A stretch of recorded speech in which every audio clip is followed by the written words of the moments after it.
Hi mga ka-CS! So, eto, papaliguan ko si Fort.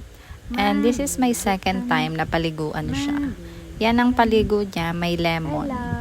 Kasi para basta. Maganda daw yan sa bata. And then yan, mag-start na ako magpaligo sa kanya. Syempre, hindi pa ako masyadong marunong. So, ganyan yung ginagawa ko sa kanya. And then, correct me if I'm wrong again.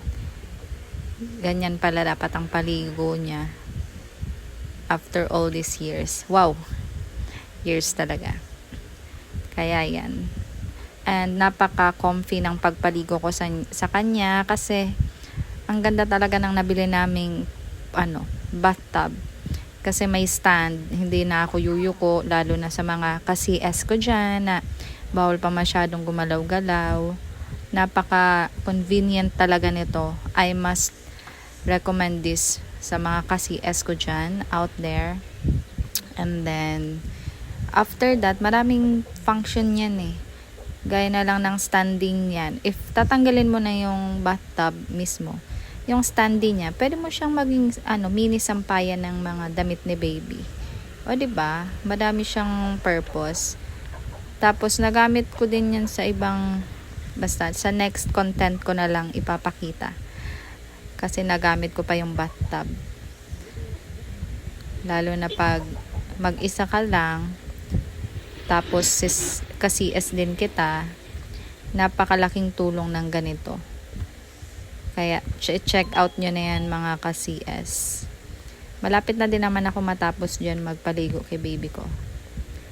Inihian pa nga ako niyan eh. Nagpa-shower pa. Kita nyo yan, nag-ganon ako kasi may nag-doorbell. Sabi ko, wag maingay. Ayokong lumabas. And naki-ride naman si baby Fort. Very good ka dyan, baby. Malapit na si mamang matapos magpaligo sa'yo. Yehey!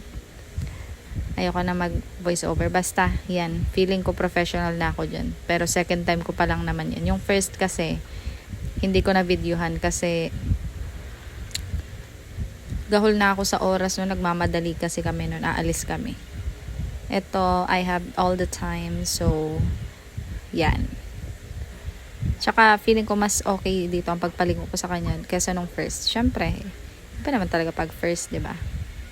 Talagang medyo ano-ano pa. Okay, done.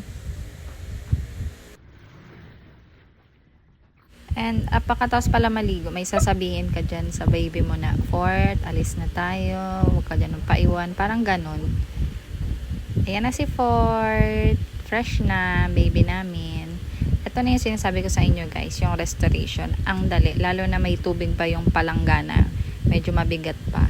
At saka yung mga labahin, na ilagay ko na din dyan sa bathtub para isahan na lang din ang pag-Gora bells ko.